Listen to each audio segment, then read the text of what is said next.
hablar un poco de cómo afecta el viajero al destino en el que va.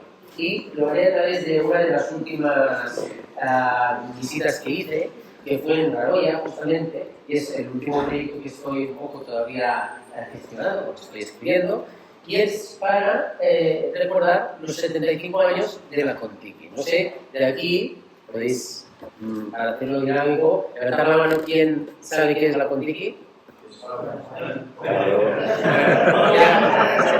todo el mundo,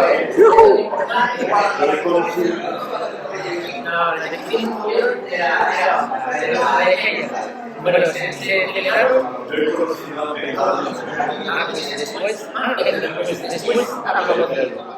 es que aquí sale. Torque General. Bueno, pues no todo el mundo lo conoce, pero ahora ya lo vais a conocer.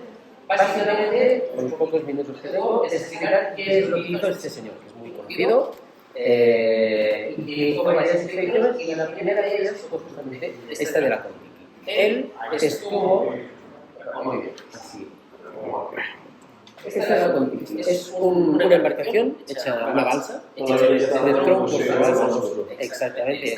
Hay un museo de la Contiki en Oslo, y seguramente si habéis ido a Oslo lo habéis visto, porque es uno de los grandes 3 museos que hay ahí en la isla de los museos. Y básicamente lo que hizo fue embarcarse a lo desconocido, meterse en una balsa que era pues, totalmente de estar por casa, podríamos decir, ¿vale? La gente creía que se hundía a los pocos días, pero él tenía la misión de intentar probar su teoría. Este es el museo de Oslo y todavía está. ¿Cuál era su teoría? Era que él pensaba, a través de los viajes que había hecho, cuando vimos en Noruega, cuando conoció a su mujer, después la convenció para casarse e irse a vivir en el paraíso, en lo que al menos en esa época se era el paraíso, que no era nada más que las Islas Marquesas. Lo que pasa es que después tuvieron aquí algunos problemas y tuvieron que regresar antes de pero ahí va un poco lento, no. Se fueron a las Marquesas con este barco y ahí empezó a descubrir que había muchas similitudes en las Marquesas con lo que son las pinturas de Sudamérica, incluso de Tiahuanaco.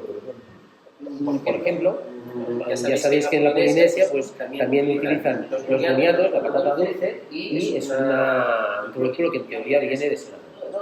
Ya lo hablaremos, pero sobre todo aquí lo que se dio cuenta es que, por ejemplo, los vientos siempre soplan del este, que hay los boniatos, que hay algunas figuras de piedra que se parecen a lo que son las esculturas de las culturas de Sudamérica.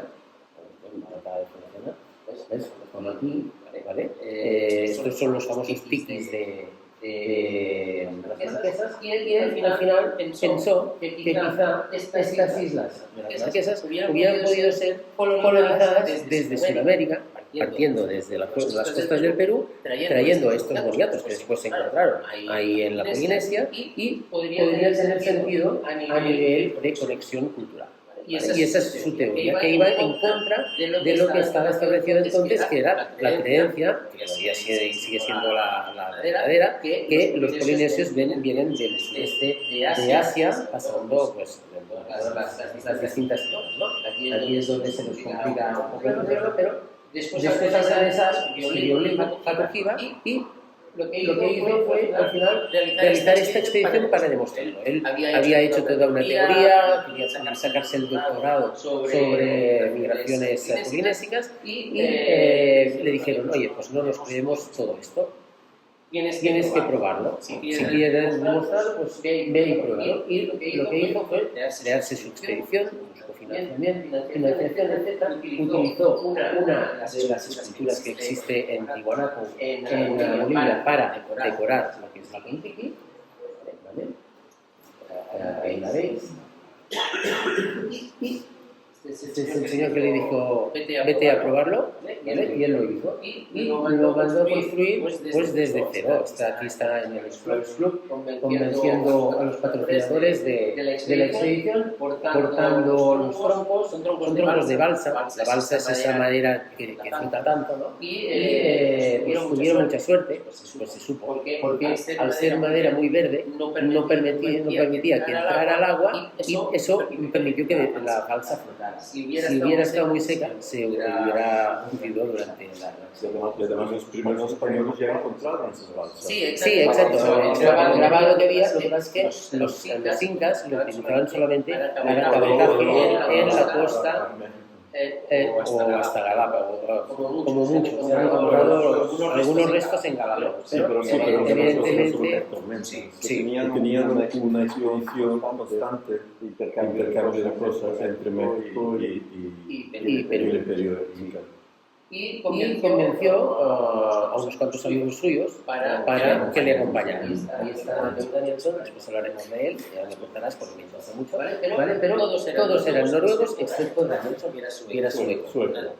Y ahí había un poco de conflicto. Recordad que esto era 1947, justo después de la Segunda Guerra Mundial. Los noruegos estaban enfadados con los suecos porque habían permitido que los nazis llegaran a Noruega, por lo tanto no les hacía mucha gracia, pero era el único antropólogo y además hablaba español. Era necesario para poder gestionar toda la construcción de la balsa en pie. O sea que vino de Texas y pues, se fueron a era uno de los, de hecho era el segundo capitán después de Heyerdahl.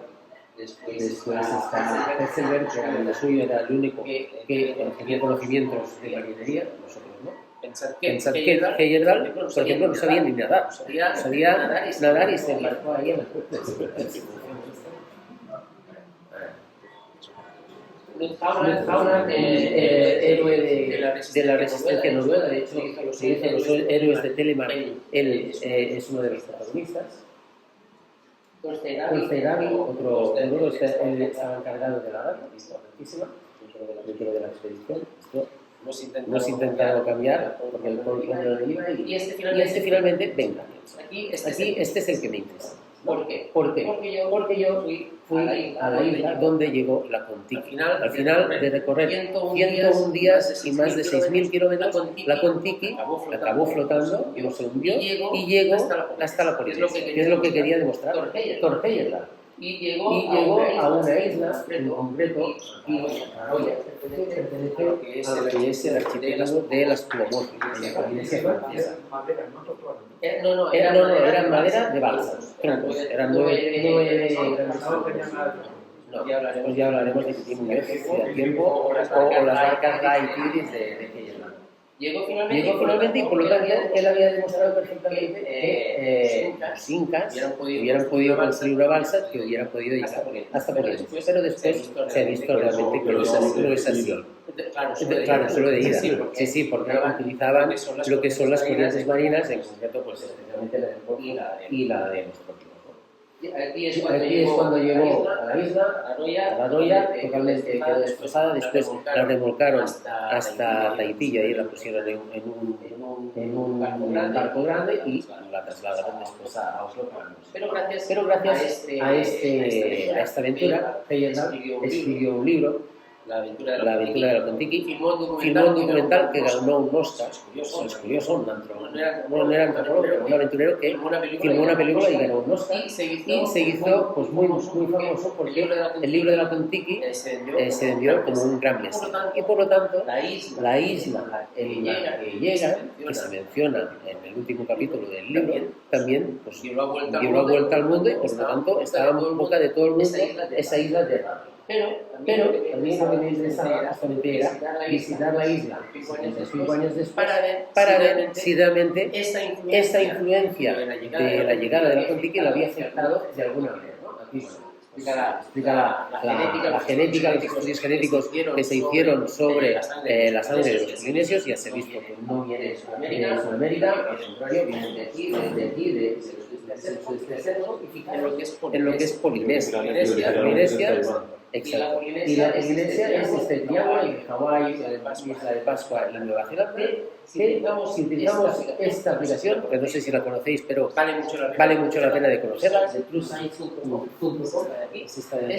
esto es una aplicación que tú coges un país y en cuanto lo vas acercando a lo que es el Ecuador, se va transformando, se va empequeñeciendo, porque lo que hace es compensar la distorsión que existe en los mapas, ¿no? Y por lo tanto, todos estos países metidos ahí, en lo que es el área de influencia polinésica, nos dan muy a entender lo que es realmente a dónde llegaron los polinesios y la importancia que tienen este pueblo para lo que es la colonización de todo el océano Pacífico. Y por lo tanto, pues al final se entiende es que el boniato que está presente en Polinesia no lo llevaron los peruanos o los habitantes de Sudamérica, sino al revés. Posiblemente fueron los polinesios que donde habían ido para llegar aquí a sus embarcaciones, fueron ellos los que después transportaron a la Kumara, que es como dicen ellos, al boniato.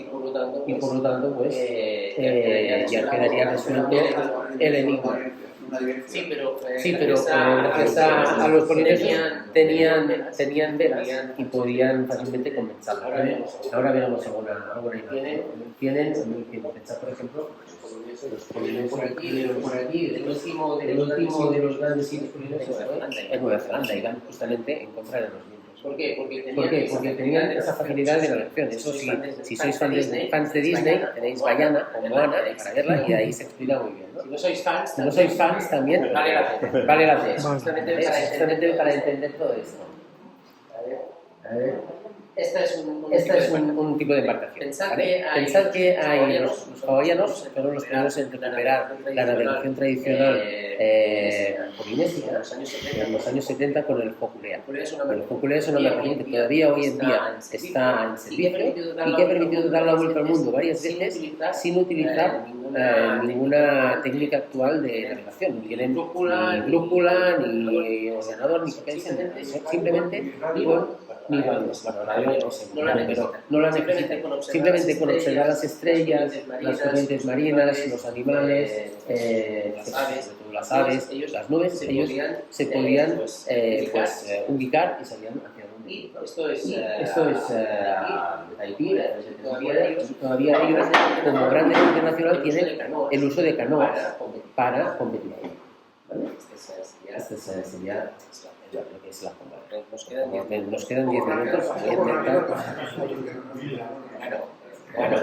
Son solamente para que queden esa imagen en la retina. La Contiki tuvo tanto éxito que si buscáis Contiki por internet saldrán muchísimas. Desde una empresa de globos, por ejemplo, en Cataluña, hasta sobre todo bares de estos polinésicos, bebidas así combinados de ron en vasos exóticos. O por ejemplo todo lo que es la cultura tiki.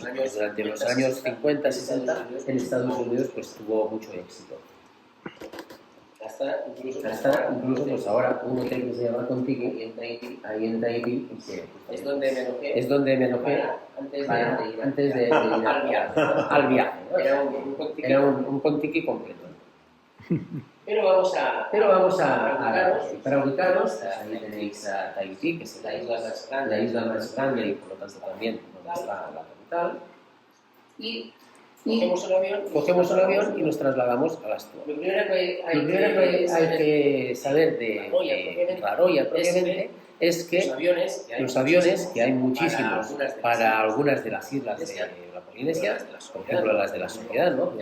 Conocemos Bora Bora, Morea, incluso algunas de las Tuamotu como Lava, Rakisoa, son las más conocidas, son islas muy turísticas. Para Raroia no existe más que un avión cada semana. Y por lo tanto, si vas a ir y luego regresar, tienes que estar de mínimo una semana. Eso ya hace que sea poco turístico. ¿Vale? O sea, que eso ya te sienta un poco. Pero lo que me iba extrañando es que justamente siendo una de las islas que había sonado más hace al menos 70 años, que además la ves y está prístina, todo lo que es la laguna, tiene atractivos naturales increíbles y tiene pues, su propio aeropuerto, ¿por qué no es más conocido? ¿No? Aquí la tenemos, porque podría ser perfectamente un gran sitio para ir a pasar las vacaciones. Y en cambio, pues, ya veremos que no es nada. Esa isla está la hermana que hay justo al lado, y es una isla. Y es una que tiene, eso sí que es algo único dentro de estas islas de las Tuamotu, no suelen tener pasos, pero en este caso es. Y lo que es el Motu Tapuranga, que es el está aquí al otro lado, es el pueblo. Esto está extraído del libro de Daniel, de la porque él lo que hizo fue regresar. Esto es la isla de la Conchiqui. Aquí llegó. Estos son imágenes de dron para poder ver que justamente pues, es un atolón.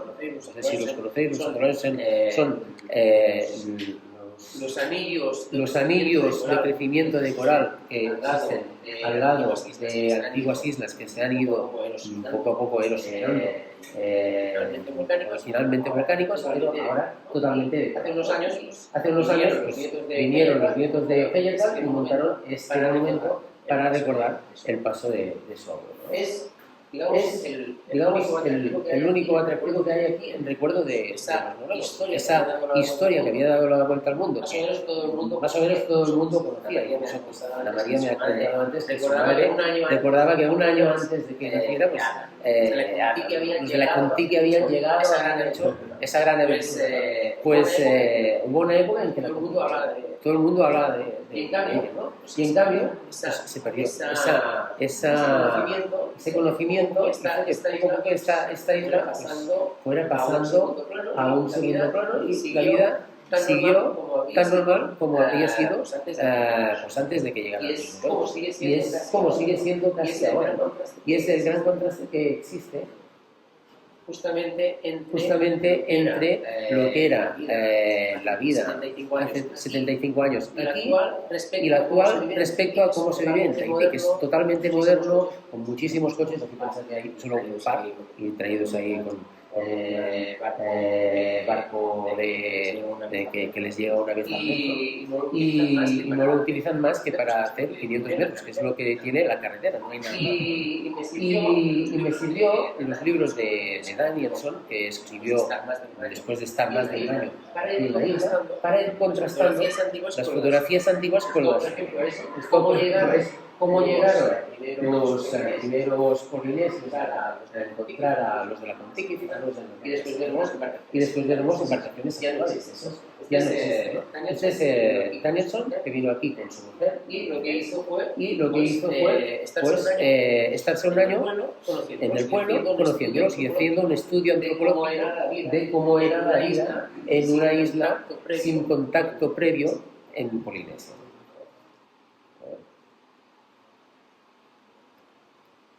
Gracias a este señor, que era uno de los antiguos jefes del clan, que conocía más toda la cultura polinésica, pues pudo escribir este libro. Y entonces, pues incluso uno de ellos está en español. Pues gracias a ello, pues puedes ir viendo el proceso, ¿no? Lo primero es que llegas en avión, eso sí. Y como os digo, pues es una isla paradisíaca. Es tal como todos nos imaginamos cómo es la Polinesia y el paraíso en concreto, ¿no? ¿Por qué no es tan turístico esto? Porque ya veremos después, porque ellos mismos han decidido que no quieren seguir viviendo así, por lo tanto, por ejemplo, mientras no se construyan hoteles, porque no hay hoteles aquí, me tuve que alojar con un gazanero, pues aquí no van a nada. Y ellos mismos quieren seguir viviendo, sí, como pues, sus antecesores, sin más contacto que el necesario con los turistas, que hay algunos turistas. Ahora, viendo con el avión no hay turistas, eso sí, que nadie va aquí y se quiere estar toda la semana, más que los frikis como yo, que queríamos ver justamente pues, cómo vivía la gente, ¿no? Y cómo se comparaba con lo que sería la vida hace más de 75 años. Pero sí que vienen sí que vienen atraídos por esa historia del principio, ¿no? Este es el barco, justamente el día que me marchaba, pues llegaba el barco una vez al mes y aquí lo que han hecho anteriormente es pedir cosas a Tahití, las meten en el barco y aquí pues si quieres una nevera, la compras ahí y te llega, ¿no? Tienen placas fotovoltaicas que pueden hacer electricidad y por lo tanto tienen electrodomésticos. Pero lo que sí que llega son turistas en forma de navegantes. Vienen con sus veleros gracias a esa abertura y atraídos por toda la historia de la Kon-Tiki. Por ejemplo, este es una pareja de alemanes. Él se había leído la Kon-Tiki desde muy pequeño y desde entonces tenía como referente algún día poder ir ahí. Decidió dar la vuelta al mundo y al pasar por aquí, pues evidentemente quiso venir a conocerlo.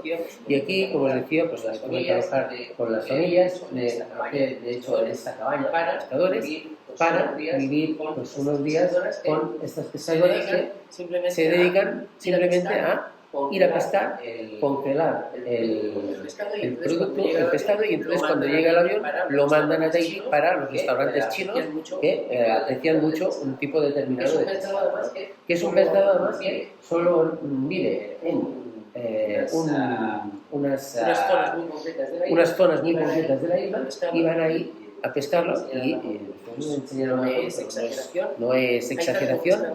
Hay tanto pescado ahí que hizo así, sacó el anzuelo, lo tiró un poco así y ¡pam! Y saca un pescado así.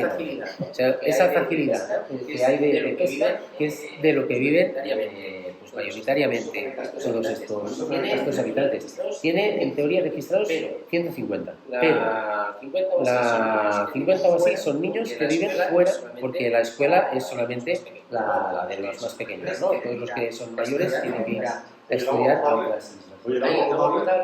Hay agua potable en el interior de lo que es el coral. Ahí se filtra agua y se saca y es potable. ¿Y la congelación que has dicho? La congelación tienen unos congeladores que funcionan con electricidad.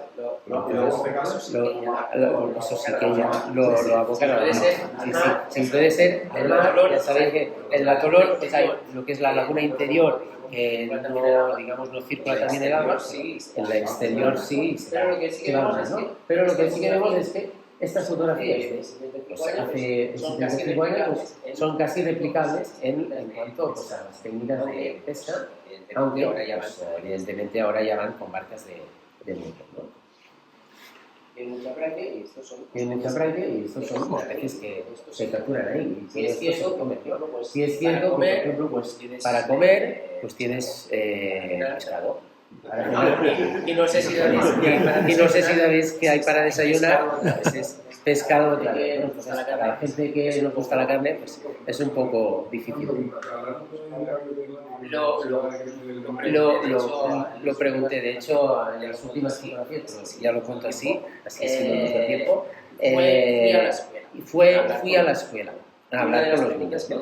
Y una de las preguntas que les quería hacer era esta, justamente decir, ¿vosotros sois conscientes de que con el cambio climático el agua subirá y esta isla, que apenas pues, sobresale medio metro, se va a hundir o quedará cubierta por el agua? Y dicen, bueno, nosotros de momento no vemos nada. No nos lo tenemos ya. Si pasa algo ya lo veremos, ya iremos pues, a las islas altas que dicen ellos, que son las de o sea, que había como un... bueno, eso también es vienen al día y se enganchan un poco con lo que habrá. Este es el momento de la pesca, el pescado, aquí, o el porción crudo un poco, que está buenísimo. La perlería. La perlería, esto es otra de las economías que todavía se mantiene. Una es la pesca, otra son las granjas de perlas. Las perlas negras de Tahití son muy conocidas, y aquí dicen que las lagunas de Raroya pues, son magníficas, que sería pues,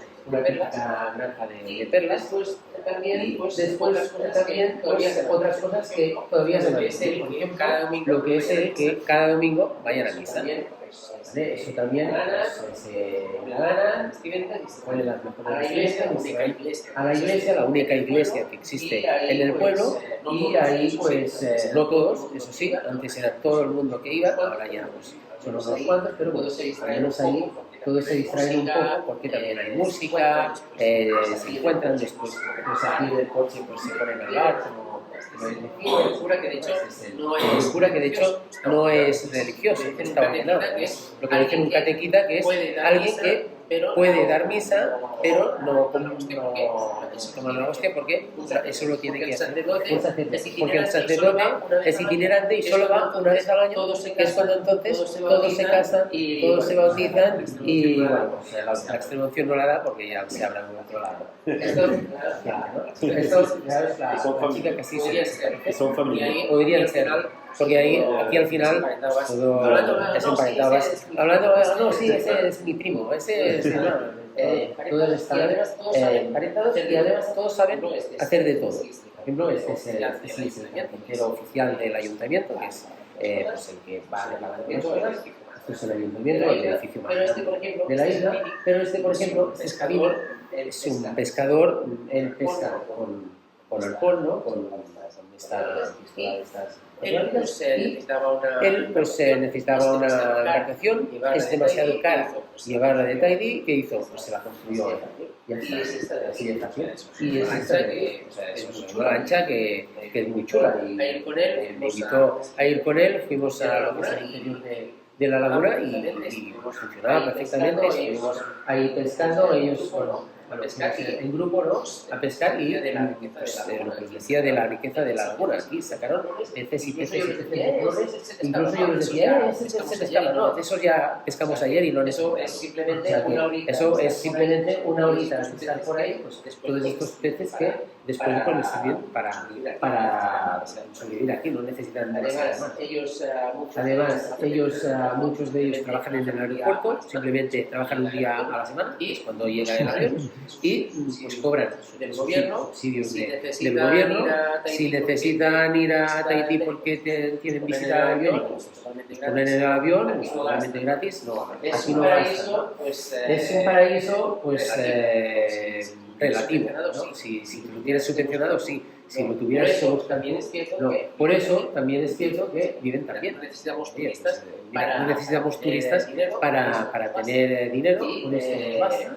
Y pues para qué empezar a acumular tanto, ¿no? Y quiero acabar con una historia bastante simpática, porque es el único que queda allá que conoció a los escandinavos. Este señor tiene 82 años, o sea que cuando llegaron ellos tenía 7. Y junto a un amigo suyo, el otro niño, el año pasado, el otro niño tenía un absceso en la cabeza y fueron los escandinavos de la Contigo que llegaron y veían que eso pues era de muerte. Si no le curaban, se moría el niño, pero no sabían, no eran médicos. Y entonces, gracias a la radio, que sí que traían, pudieron contactar con un cirujano de Nueva York para que les fuera guiando de cara a la operación para saber qué tenían que hacer, y curaron al niño hasta el punto de que pues, duró hasta el año pasado, ¿no? Y ese era su mejor amigo, y de hecho este señor era el abuelo, es el abuelo de Camille. Yo aproveché esas fotos que hemos visto en blanco y negro, se las llevé porque ellos no tenían esas fotos, no las tenían, empezaron a verlas y se emocionaron, empezaron a llorar porque era la primera vez en años que veían esas personas que estaban en las fotos y de ellos ya no tenían recuerdos, ¿no? Y esas fotos estuvieron contentísimos por eso, porque habían recordado su juventud, ¿no? Por último, otra de las actividades que hay es la generación de la copra. La copra es el aceite de coco, que se utiliza pues, típicamente en la cosmética, pues se hace a partir de aquí.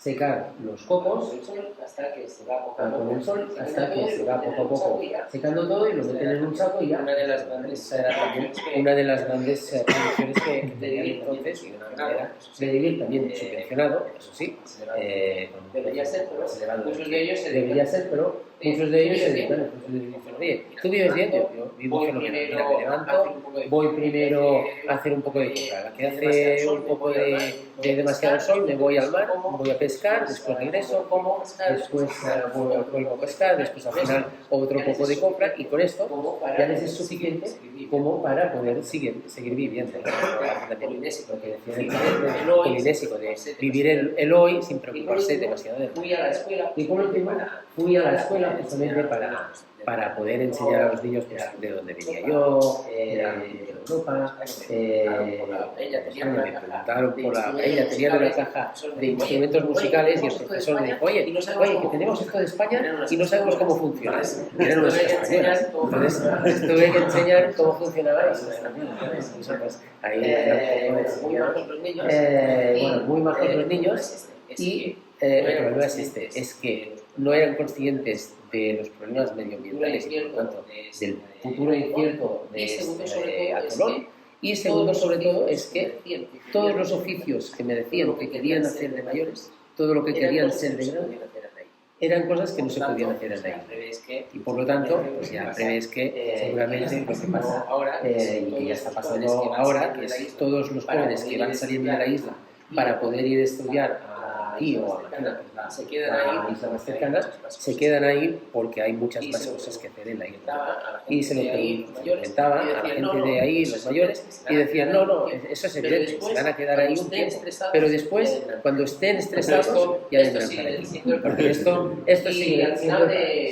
Y al final de la visita, pues hacen lo que hacen en Polinesia, que es darse pues, el collar de flores, ¿no? De flores o de conchas. Y a mí, pues cada uno de los niños me fue dado el suyo y al final pues quedé súper decepcionado, evidentemente, porque pues, es que lo hacen con mucho cariño, pero sobre todo, súper cargado, te lo puedes quitar. Y además no te lo puedes quitar mientras están ellos, y entonces el peso de más de 18 del peso de más de 18 a ver, endogamia hay, lo que pasa es que también hay mucha migración de otras islas por lo que son las masas. Ellos ya se encargan. Entonces ellos ya se encargan justamente de emparejar con gente que venga de propiamente sí, es cierto que sean propiamente isleños ya, que sean pura cepa y muy pocos, y por ejemplo, eso lo que está afectando es en el idioma, porque el paumotu, que es la lengua que se habla en las islas Tuamotu, que está más emparentado con el neozelandés, el maorí de Nueva Zelanda, que con el propio tahitiano que se habla en la isla de la sociedad, pues aquí se está perdiendo porque hay cada vez más gente que viene de Tahití y el paumotu pues ya no se habla casi. Antonio, ¿alguna pregunta? Antonio, ¿alguna pregunta? Es que me dijo que necesitaba tiempo. Es que me dijo que necesitaba tiempo para preguntas. No es normal. No es normal, claro. Sí.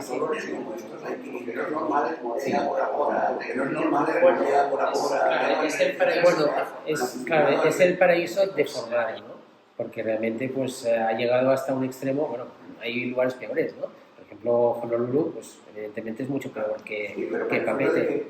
Claro, aquí tengo la Contiki, aquí de hecho gracias a ir ahí, sí. Pero en Tuvalu, en Kiribati, en Tonga, seguro que hay muchísimos claro, atolones sí. que viven igual, sí. normal. Sí. Entonces, lo de que afecta el turismo o no afecta el turismo, bueno, es afecta, claro.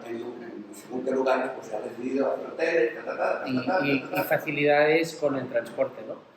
Por ejemplo, Bora Bora no era nada turístico hasta que llegaron los americanos, construyeron el primer aeropuerto de la Polinesia y cuando se fueron, pues estaba ahí. Entonces empezaron a llegar la posibilidad de turistas, ¿no?